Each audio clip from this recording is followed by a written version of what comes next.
नितीन नाव आलेलं आहे.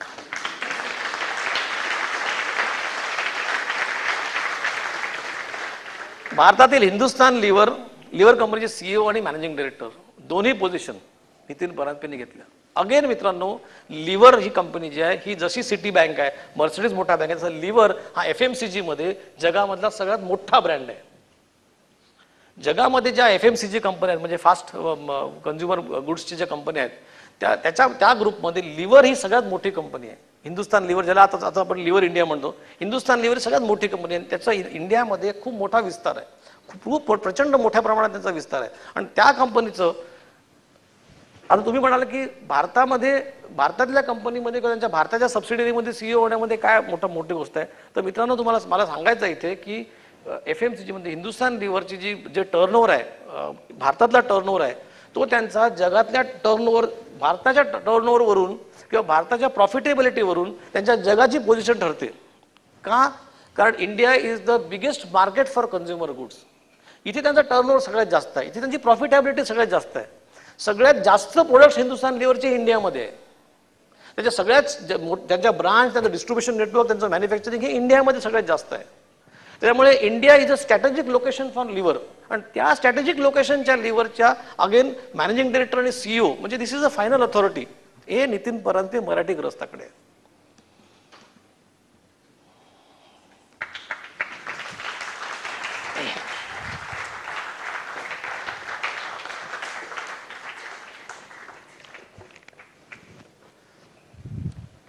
इन्शुरन्स कंपनीवरती तर खूप चांगला पगडा आहे मराठी माणसांचा. हे झालं HDFC इन्शुरन्सचे मॅनेजिंग डायरेक्टर दीपक सातवळेकर.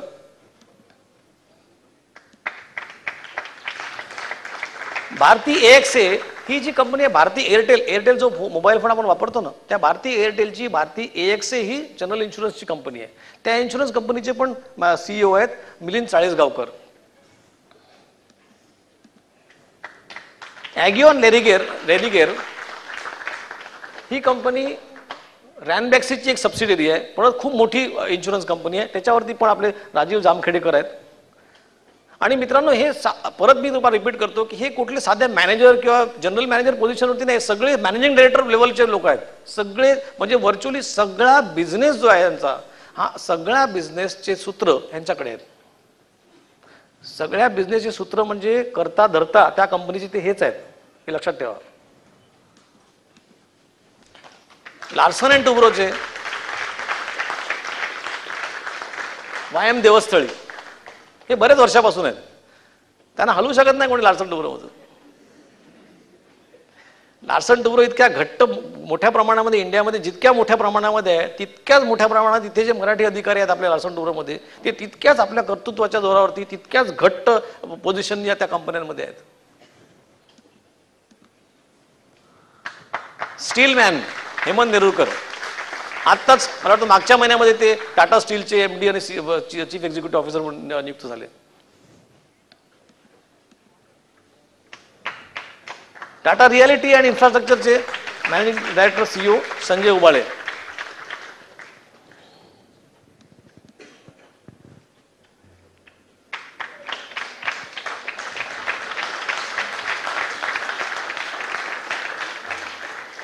इंग्रजी न्यूज चॅनलवरती राज्य करणारे राजदीप सरदेसाई.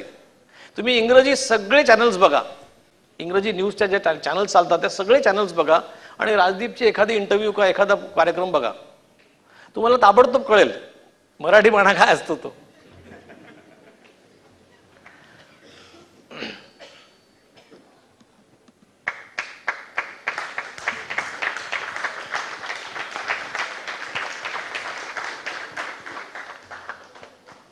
मित्रांनो, again this position ICICI venture fund, ICICI bank सगळ्यात मोठी बँक आहे इंडियामधली. ऑफकोर्स SBI सगळ्यात मोठी आहे, SBIच्या खालोखाल प्रायव्हेट बँकमध्ये ICICI बँक सगळ्यात मोठी आहे. त्यांचा जो व्हेंचर फंड आहे तो व्हेंचर फंड मोठ्या मोठ्या कंपन्यांमध्ये आयदर सुरुवातीची गुंतवणूक किंवा नंतरची गुंतवणूक किंवा नवीन उद्योजकांना गुंतवणूक करण्याचं काम ICICI व्हेंचर फंड करतं.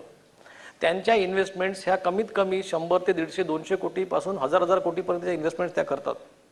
आणि त्या इन्व्हेस्टमेंट्स कशा प्रकारे ICICI व्हेंचरनी करायला पाहिजे, कुठल्या सेक्टरमध्ये करायला पाहिजे, कुठल्या इंडस्ट्रीमध्ये करायला पाहिजे, या सगळ्यांचा निर्णय किंवा सगळ्यांचे डिसिजन मेकर इज विशाखा मुळे.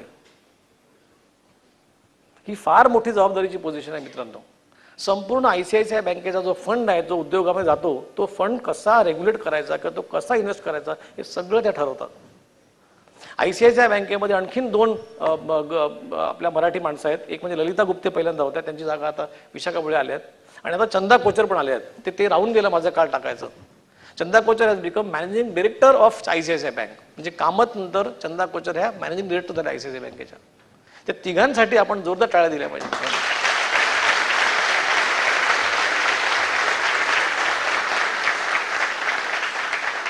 फार मोठी पोझिशन आहे मित्रांनो. ह्या प्लीज अंडरस्टँड, ICICI बँकेमध्ये कधी जर तुम्ही बाहेरून जरी बघितली, ICICI बँकेशी मी खूप जवळून काम केलेलं आहे त्यांच्या प्रोजेक्ट बरोबर.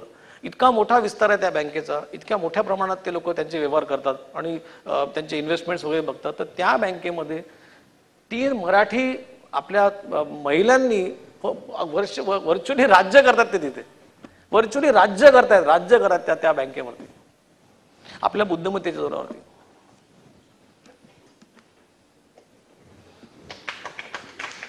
कोटक प्रायव्हेट इक्विटी, जसा ICICI व्हेंचर फंड आहे तसा कोटक बँकेचा पण व्हेंचर फंड आहे. तो कुठे कुठे इन्व्हेस्टमेंट करत होती. त्यांचे पण चीफ आहे नितीन देशमुख.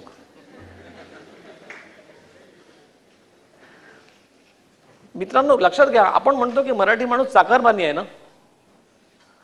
ही माणसं उद्योजकांना पैसे देतात उद्योग उभारण्यासाठी. त्यांचा उद्योग वाढला पाहिजे म्हणून त्यांच्याबरोबर डोक्याला डोकं लावून डोकं खपवतात. कुठला उद्योग चांगला आहे, कुठल्या उद्योगाला क्षमता जास्त आहे, कुठला प्रमोटर चांगला आहे, कुठल्या प्रमोटरकडे प्रोजेक्ट चांगले आहेत, ह्या सगळ्या गोष्टीचं स्टडी करून मग ते लोक इन्व्हेस्टमेंटच्या डिसिजन घेतात. म्हणजे नोकरी म्हणजे हे जरी तुम्ही म्हणत असाल की हे CEO आहेत पण शेवटी एक प्रकारची नोकरी झाली, तसं नाही आहे मित्रांनो. मॅनेजिंग डायरेक्टरची पोझिशन किंवा CEOची पोझिशन ही नोकरीची पोझिशन नसते. They take decision as if they are the owners of that business. एक ओनरशिपची रिस्पॉन्सिबिलिटी असते. आणि ICICI बँक म्हणा किंवा नितीन देशमुख म्हणा, हे ज्या वेळेला मोठे मोठे प्रोजेक्ट्स त्यांच्याकडे येतात, ते जेव्हा स्टडी करतात तेव्हा बिलीव्ह मी मित्रांनो, I am telling you with, मला मी डोळ्यांनी माझ्या बघितलेलं आहे म्हणून तुम्हाला सांगू शकतो की भारतामधल्या कुठलाही मोठा उद्योजक असू दे, मी नावं घेत नाही, कुठलाही मोठा उद्योजक कुठल्याही लेवलचा असू दे, तो ह्यांच्याकडे जेव्हा जातो तेव्हा त्याचे हात असे असतात. हे लक्षात ठेवा. हे मी माझ्या डोळ्यांनी बघितलेलं आहे. हे माझ्या डोळ्यांनी मी बघितलेलं आहे आणि हे रोज नुसतं असं काहीतरी हिस्टॉरिकली बघितलेलं नाही, हे मी रोज बघतो. मित्रांनो. ज्यावेळेला एखाद्या उद्योगाला जेव्हा पैशाची गरज असते किंवा रिस्ट्रक्चरिंगला पैशाची गरज असते किंवा त्याला कुठलं मर्जर करायचं आहे, कुठलं ॲक्विजिशन करायचं आहे, तर त्याला जेव्हा उद्योजकाला जेव्हा पैशाची गरज पडते तेव्हा ते सगळं प्रपोजल घेऊन आम्ही जेव्हा ह्यांच्याकडे जातो, म्हणजे ते नितीन देशमुख असतील किंवा विशाखा मुळे असतील किंवा आणखीन टाटा इंडस्ट्रीचे चौकर असतील किंवा कोणाकडे असतील, तेव्हा ते उद्योजक आहेत ना, उद्योजक असे असतात. आणि ते डिस्कशन जेव्हा होतं ना, ते डिस्कशन म्हणजे एक सुंदर सोहळा असतो. मनातल्या मनामध्ये मी खूप खुश होतो. एक आनंदाचा क्षण असतो मित्रांनो. हा गर्वाचा क्षण नाही. मी पहिलेच म्हटलं आपल्याला थंड डोक्याने काम करायचंय. अजून बाकी आहे, बघायचे ना.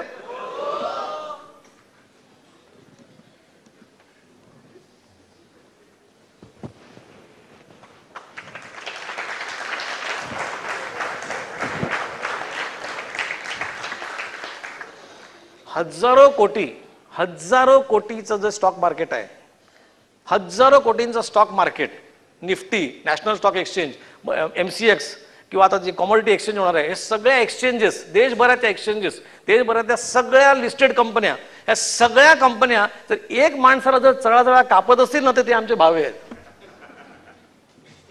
ज्यांना फायनान्शियल मार्केट समजतं ना, त्यांना मी काय म्हणतो त्याचा अर्थ कळेल. असा दरारा या माणसाने निर्माण केलेला आहे, पण चांगल्या अर्थाने, आपल्या बुद्धिमत्तेच्या जोरावरती, आपल्या बुद्धी कौशल्यावरती. आज भारताच्या स्टॉक मार्केटच्या सेबीचे चेअरमन होणं मित्रांनो, अगेन प्लीज अंडरस्टँड, 92 मध्ये सेबी अस्तित्वात आली. सेबी म्हणजे securities and exchange control board of India. म्हणजे भारताचे जे लिस्टेड कंपन्यांचे जे स्टॉक शेअर्स लिस्ट करायचे कसे, लिस्ट बाजारामध्ये कसे आणायचे, ते विकायचे कसे, काय करायचं, टेकओव्हर कशा करायच्या कंपन्या, त्या सगळ्या स्टॉक मार्केटचं जे रेग्युलेशन्स आहेत ते 1992 मध्ये आलं आपल्या देशामध्ये. आणि securities and exchange control board of India म्हणजे सेबीची स्थापना 1992 साली झाली. 92 साली जेव्हा स्थापना झाली त्यावेळेला सेबीचं जे कार्यक्षेत्र होतं ते छोटं होतं फार, आणि ते कार्यक्षेत्र हळूहळू वाढत गेलं. आज 2009 साली त्याचं कार्यक्षेत्र खूप मोठ्या प्रमाणात वाढलेलं आहे. सेबीचा पसारा इतका मोठा आहे की तो अक्षर म्हणजे एका ग्रहस्थाच्या अशा मॅनेजमेंटमधला तो नाही आहे खरं सांगायचं म्हणजे. पण त्या सेबीच्या त्या रेग्युलेटर्सच्या चेअरमनपदी एक आपला मराठी माणूस आहे. परत सांगतो मित्रांनो, सगळ्या लिस्टेड कंपन्या भारतामधल्या ज्या कोणी तुम्ही टॉपच्या जे कोणी टॉपचे नावं असतील ते मला नावं घ्यायचे नाही, कारण एक घेतलं दुसरं सुटून जाईल म्हणून नावं घेत नाही मी. सगळ्या म्हणजे सगळ्या A to Z सगळ्या लिस्टेड कंपन्या जेवढ्या आहेत तेवढे सगळ्यांचे प्रमोटर डायरेक्टर सगळे जर कोणाच्या समोर नतमस्तक होत असतील, हात जोडत असतील तर ते आपले सद्भाव आहे.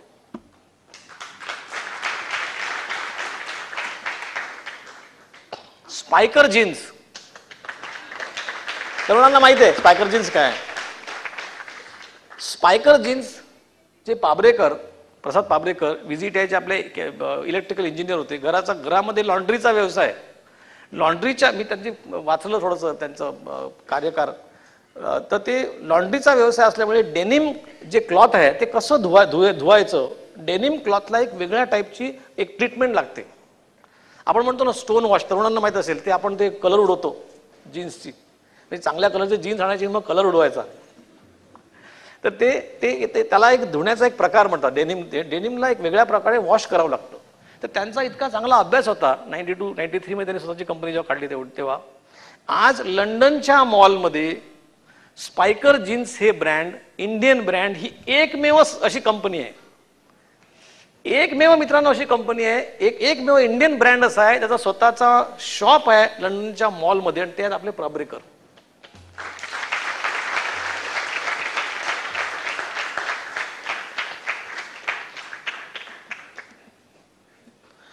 रेकॉर्ड वेळेमध्ये मुंबईचा पहिला स्कायवॉक बांधणारी कंपनी कुठली? दास ऑफशोर, आपले सांगलीचे अशोक खाडे. अगदी शांत ग्रहस्थ. त्यांना म्हटलं फोटो द्या, नको माझा काम लोकांपर्यंत जाऊ दे. याला तुम्ही चाकरमानी म्हणाल? रेकॉर्ड वेळेमध्ये बँड्राचा जो स्कायवॉक दिसतो तुम्हाला, तो रेकॉर्ड वेळेमध्ये स्कायवॉक बांधला यांनी, रेकॉर्ड वेळेमध्ये. प्रायव्हेट कुरिअर मध्ये सगळ्या मल्टीनॅशनल कंपन्यांना, सगळ्या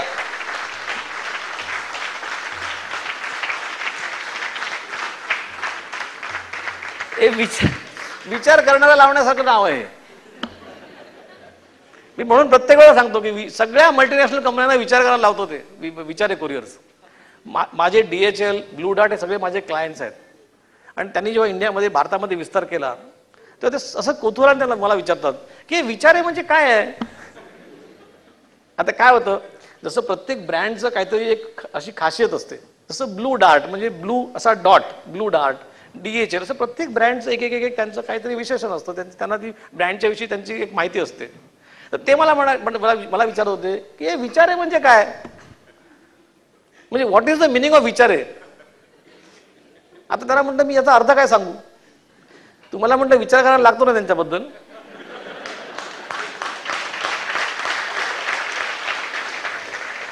तुम्हाला म्हटलं विचार करायला लागतो ना, याच्यातच सगळं आलं म्हटलं, याच्यातच सगळं आलं.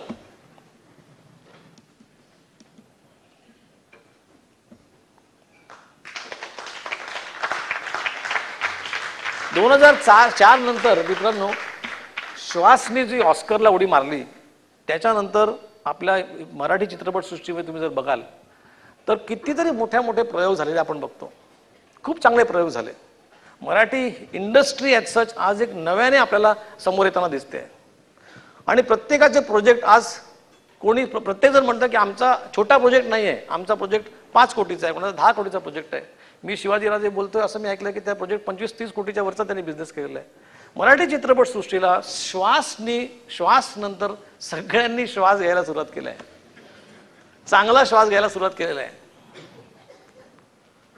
आणि अगेन मित्रांनो ही सुरुवात आहे, ही सुरुवात आहे फक्त. लक्षात ठेवा. 2004, आता आपण 2009 मध्ये आहोत, फक्त 4 वर्ष झालेले आहेत.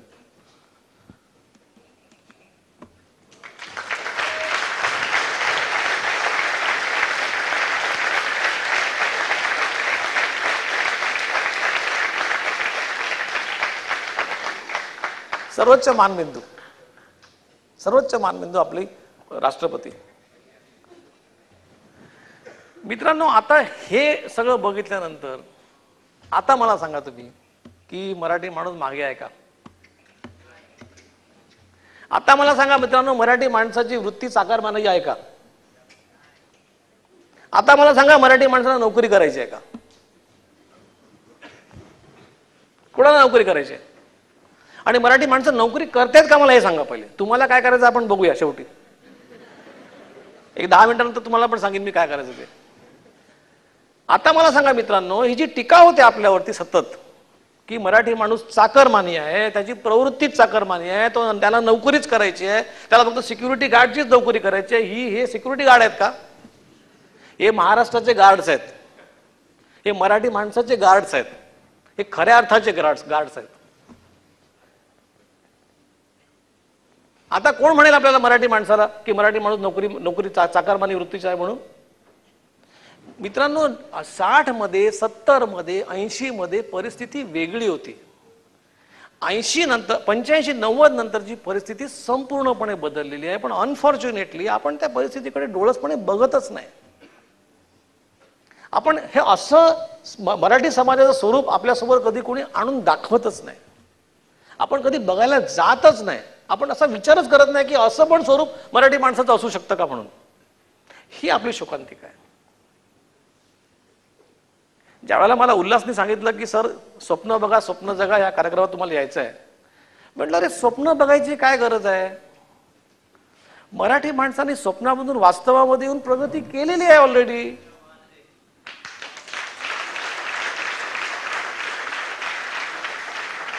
कुठल्या स्वप्नांच्या गोष्टी करतोय आपण? अरे ज्यांनी प्रगती केली ती प्रगती तुम्ही बघितली आहे का पहिल्यांदा? लोकांना आपण प्रगती दाखवूया, आजचा महाराष्ट्र दाखवूया, असं म्हणून आजचा मराठी म्हणून असं दाखवूया. तर उल्हास म्हणाला नाही नाही सर, आपण कार्यक्रम आता ठरलेला आहे, स्वप्न बघा स्वप्न जगा. म्हणजे ठीक आहे, हरकत नाही, स्वप्नामध्ये वास्तविकता दाखवूया. स्वप्न बघायचं अगोदर पहिल्यांदा आपली मराठी माणसाची वास्तविकता काय आहे, वस्तुस्थिती काय आहे ती दाखवूया म्हणतं पहिल्यांदा. स्वप्न पण बघूया.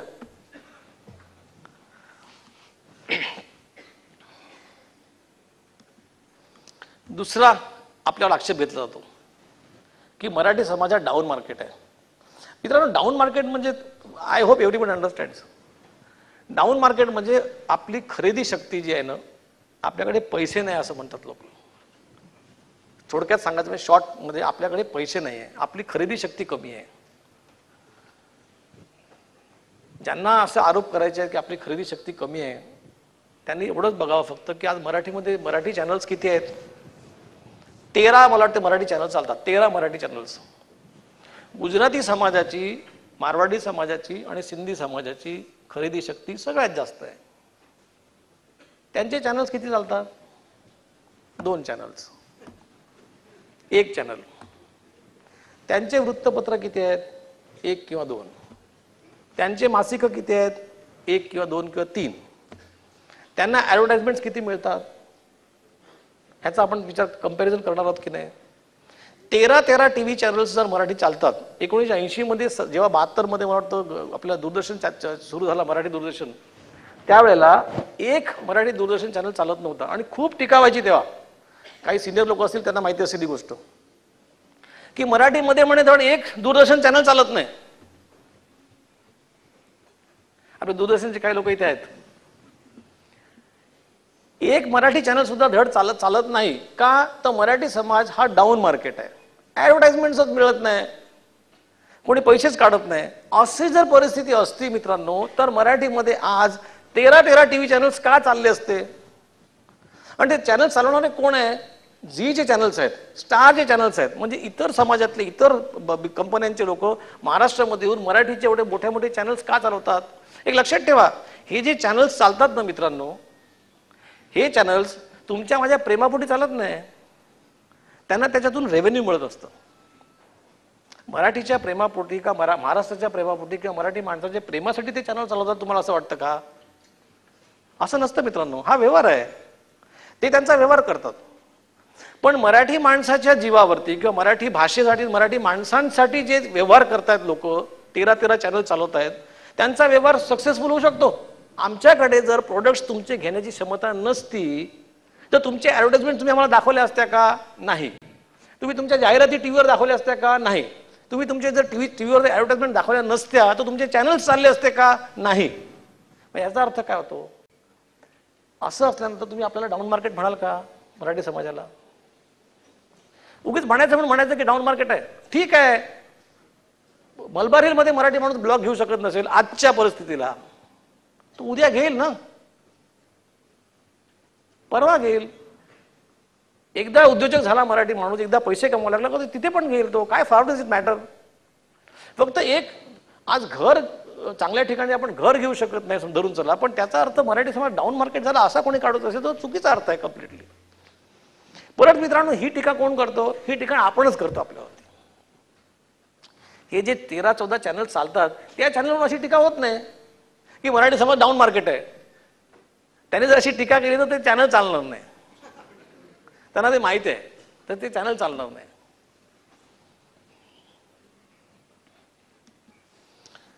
एक आणखीन टीका होते आपल्यावरती मित्रांनो की